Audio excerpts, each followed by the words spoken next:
नमस्ते.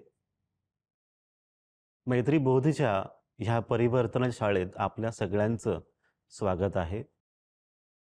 कित्येकदा असं होतं, की आपण जेव्हा आपल्या लोकांशी भेटतो, त्यांची जी वागणूक असते, ज्याप्रमाणे ते व्यवहार करतात आपल्याबरोबर, आपल्याला वाईट वाटतं किंवा काही परिस्थिती असतील आसपास आपल्या आजूबाजूला, त्याच्यामुळेही आपल्याला वाईट वाटतं.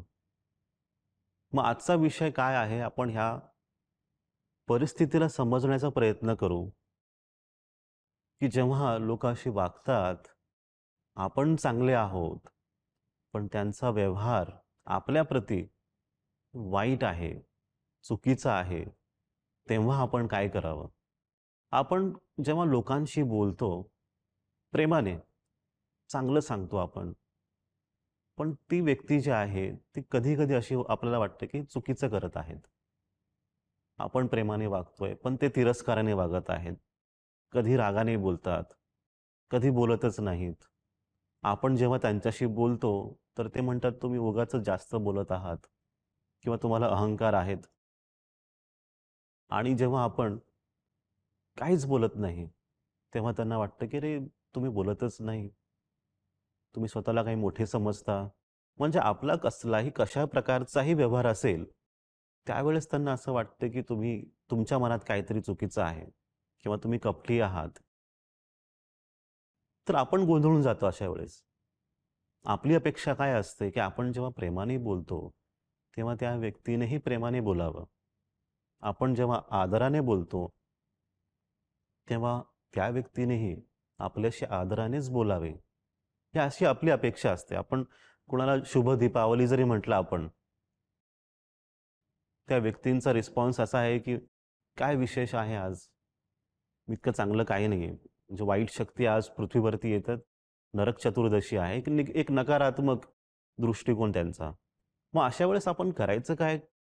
कसं आपण त्यांच्याशी कसं वागणूक करावी, हे समजून येत नाही. आता तुम्ही जेव्हा परिवर्तनाच्या यात्रेत आमच्याबरोबर चालत आहात, वाटचाल करत आहात, एक आध्यात्मिक यात्रा आहे. स्वतःला आपण एक व्यक्ती म्हणून घडवण्याचा प्रयत्न करत आहोत. अशा वेळेस मग अपेक्षा वाढतात आपल्या. आपण चांगलं वागतोय, मग समोरचा व्यक्तीही चांगलं वागावं, असं आपल्याला वाटतं. पण तसं होतं का? तर तसं नाही होत. मग कित्येकदा असं होतं, जेव्हा तुमची ही यात्रा सुरू होते, आध्यात्मिक यात्रा, सुरुवातीच्या काळातच जेव्हा सुरू होते, तेव्हा असं होतं, की तुम्हाला पटकन राग येतो. लवकर राग येतो, की "अरे, असं का वागतो? असं का बोलतो? मी व्यवस्थित बोलतोय, मग त्यांनी असं का करावं?" मग हा राग कधी-कधी अनावर होतो, की का म्हणून असं? मी एक आध्यात्मिक व्यक्ती आहे. मी चांगलं वागतोय, चांगलं बोलतोय. तुम्हीही प्रेमाने बोला. ही अपेक्षा आपण ठेवतो, पण तसंच होतं का? तर नाही होत. ही सत्य परिस्थिती आहे. आपण जेव्हा ही वाटचाल पुढे चालू ठेवतो, तेव्हा मग आपल्याला हळू कळतं. ह्याचं सत्य कळतं रे. हे अशी लोकं का वागतात? कशाला वागतात? तर आपण आज हे समजून घेणार आहोत. तर आजचं सूत्र काय आहे? आजचं सूत्र आहे, की संसारी झाले, वाईट चांगले.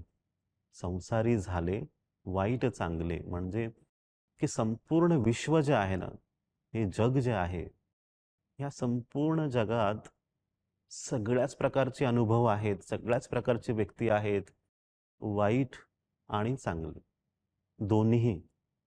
आपली जी समस्या आहे, ती अशी आहे, की आपण नेहमीच चांगल्याची अपेक्षा करतो. मी चांगला आहे, तर चांगलंच राहावं. आता इंद्रधनुष्य आहे, 7 रंग आहेत त्याच्यात. मग जीवनातही विविध प्रकारचे रंग आपल्याला पाहायला मिळतात. तुमच्या हातांची बोटं सुद्धा त्यांची त्यांचे आकार वेगवेगळे आहेत, एक समान नाही. तसंच जीवन आहे. मग आपल्याला असं वाटतं, की मी चांगलं वागतोय, तुम्ही चांगलं वागा. पण का? मी आदराने वागतोय, तुम्ही आदराने वागा. पण का? जीवनात सगळ्याच प्रकारची लोकं आहेत. तुम्ही खूप चांगलं काम करता जॉबमध्ये, तुम्ही खूप तुम्ही मेहनत घेतली त्यावेळेस, पण तरीसुद्धा तुम्हाला कामातून काढून टाकलं. हे होऊ शकतं. खूप लोकांबरोबर झालेलं आहे. तुम्ही जर कुणावर प्रेम केलं, तर तो व्यक्ती तुम्हाला सोडूनही जाऊ शकतो. हेही होऊ शकतं. किंवा आपण आपल्या मुलांवरती प्रेम करतो, ती मुलं मोठी होऊन असे होऊ शकतं, की तुम्हाला ते सोडतील सुद्धा. आदराने वागवणार नाहीत असंही होऊ शकतं. महात्मा गांधींचं अगर आपण जर उदाहरण घेतलं इथे, तर त्यांनी अहिंसा शिकवली सगळ्यांना. ज्यांनी अहिंसा शिकवली आपल्याला, त्यांचा मृत्यू हिंसेमुळे झालेला.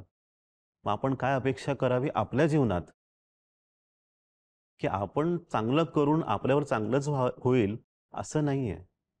वाईटही होऊ शकतं. मग आपल्याला ह्या सत्याला आज स्वीकार करावा लागेल. ज्याचं सूत्र आहे, संसारी झाले वाईट चांगले, सगळ्याच प्रकारची लोक आपल्याला भेटणार आहेत. हे सत्य स्वीकारा, ती परिस्थिती स्वीकारा आणि जीवनात पुढे वाटचाल करा. तुमची कर्तव्य तुम्ही पूर्ण करत राहा. न्यायपूर्ण, निष्ठेने तुमची कर्तव्य तुम्ही पूर्ण करा. हे सत्य स्वीकारा. वाईट चांगले, चूक बरोबर,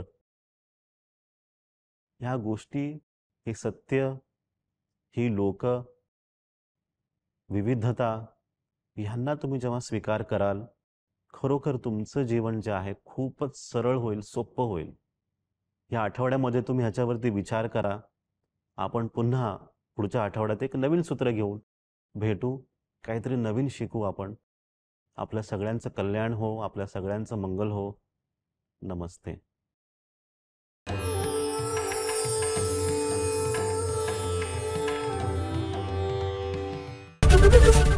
एबीपी माझा, उघडा डोळे बघा नीट.